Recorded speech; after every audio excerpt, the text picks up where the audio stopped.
This presentation will orient you to defining a facing strategy using Autodesk Inventor HSM Pro CAM software. A common milling sequence begins with a facing operation to remove material from the stock. Ideally, a lot of material is removed quickly, so a large diameter mill is more efficient than a small diameter mill. A comparison to help understand this is a landscaping operation, where a lawnmower removes a lot of grass efficiently compared to using a trimmer. Navigate to the folder that you created to keep all of your files conveniently in one location. Open a 3D CAD model of a part. Select the View tab. Select the Visual Style drop-down. Select Shaded with Edges. Notice that the part features are more easily seen. Select the CAM tab. Select Tool Isometric in the Orientation panel to orient the part so that the Z-axis is vertical. Now set up the machining strategy. The Job panel on the ribbon is used to define properties for machining. Select Setup under the Job panel. A setup defines a number of general properties for a set of machining operations. Each time that a stock is secured for machining, it is a new setup. Select the operation type to be milling.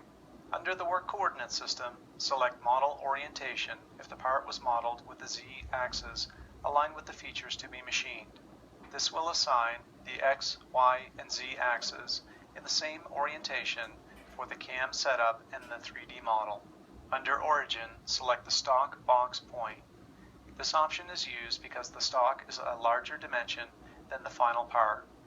This means that the reference point must be a point on the stock, since a reference point on the final part would be somewhere inaccessible inside of the stock. Select the top, front, left corner of the stock for this example. We are now ready to define the stock.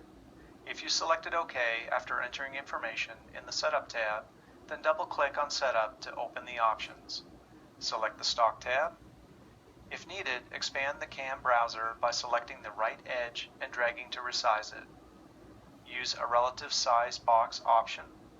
There are several options under the stock offset mode. Select the Add Stock to Sides and Top Bottom. This option provides a simple way to add stock to the finished part dimensions to represent the dimensions of the stock to be machined. This presentation series will show a facing strategy applied to the top surface. The same can be applied to other surfaces if needed. Change the side offset to 0 inches, since this stock dimension and final part dimension in this example are the same. Change the top offset to be 0.125 inch or 1/8 of an inch so that the stock has a 1/8 inch thick top surface to be removed using a facing strategy. Leave the bottom offset to be 0. Notice that the dimensions are automatically updated based on the offset values. These values cannot be changed by clicking any of the fields. Select the Post-Process tab to customize the code generated for the CNC machine. Enter a meaningful title, such as your name and a reference to the activity or project to identify your code. Select OK to save the values you entered. Continue developing the habit of saving your work frequently. Navigate to the 2D milling panel and then select Face. This will open the Face dialog box. The first tab is Tool. Click Tool and then the Tool Library. Click the largest end mill available to remove material efficiently. This example shows a 1/2 inch end mill. Click Select. There are many parameters that can be adjusted from default values to optimize the operation. The most important parameters needed for a facing operation are shown in this presentation. The remaining parameters will be left as default values. Some of these parameters will be discussed later with the strategies which these should be considered for adjustment. The parameter values presented in this instructional series is appropriate for a learning environment using a light-duty machine. These may differ from values which are appropriate for industry, where experienced operators and heavy-duty machines are used. Explore the help and tutorials for more information to adjust these parameters for unique conditions. The next tab, Geometry, is where the stock to be removed is defined. The stock selection is enabled. The top face of what was modeled is automatically selected. Another feature can be selected if needed. The next tab, Heights, contains information about the Z-axis planes. Expand each field and hover over the feature reference to learn more about each value. Use the default values for the clearance, retract, and feed height. The top height describes the highest cut. Use the automatically generated value of stock top and 0-inch offset. The bottom height is the lowest depth that the tool descends into the stock. Change this to be stock top and change the offset to be negative 0.125 inch. This will allow more flexibility to adjust if needed. The next tab, Passes, contains information about the tool movement. Use the default values for tolerance, pass direction, and pass extension. The step over defines the horizontal distance between each of the passes. A small step over means that less load will be applied to the cutting hardware. However, less stock will be removed with each pass. A large step over means that more load will be applied to the cutting hardware and more stock will be removed with each pass. The step over is measured as a linear distance and can be a value up to the diameter of the cutting tool. By default, step over is calculated to be 95% of the tool cutter diameter minus the tool corner radius.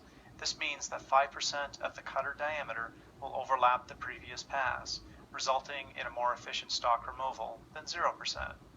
A more conservative 50% is recommended to extend tool and machine service life. A 50% step over for this half-inch tool is 0.25 inches. Enter this value in the step over field.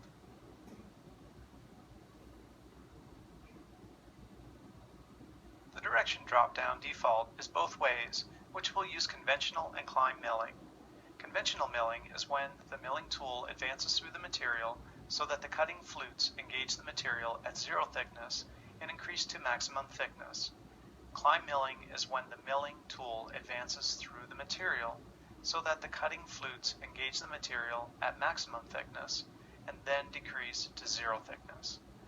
A way to think of climb milling is that the tool rotation looks like the tool is climbing out of the tool path. There are advantages and disadvantages with each milling direction. Conventional milling has more disadvantages than climb milling, so it is typically used with manual mills and roughing operations. Climb milling has more advantages than conventional milling when using a CNC mill and for a finishing operation. The stock that you will cut is relatively soft compared to metal, so the conventional and climb milling direction can both be used to increase the cutting efficiency without experiencing a noticeable advantage or disadvantage of either direction. For this reason, the both ways option should be used. Leave the multiple depths and stock to leave options unchecked. The last tab is linking. The default values will be used for the facing strategy. Select OK to save the information. The toolpath is calculated and displayed on the stock.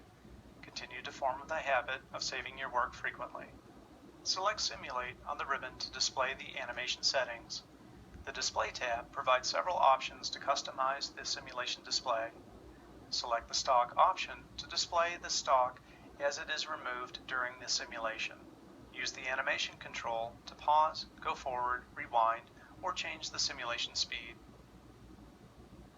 The Info tab displays machining values during the simulation and is helpful for analyzing machining strategies. The Statistics tab contains several values related to the machining operation or multiple operations selected. Statistics such as machining time are valuable for scheduling the use of a physical mill. Select Close and then select Save. The facing strategy is now defined. The setup and facing operation can be modified by double-clicking to display the parameters of either.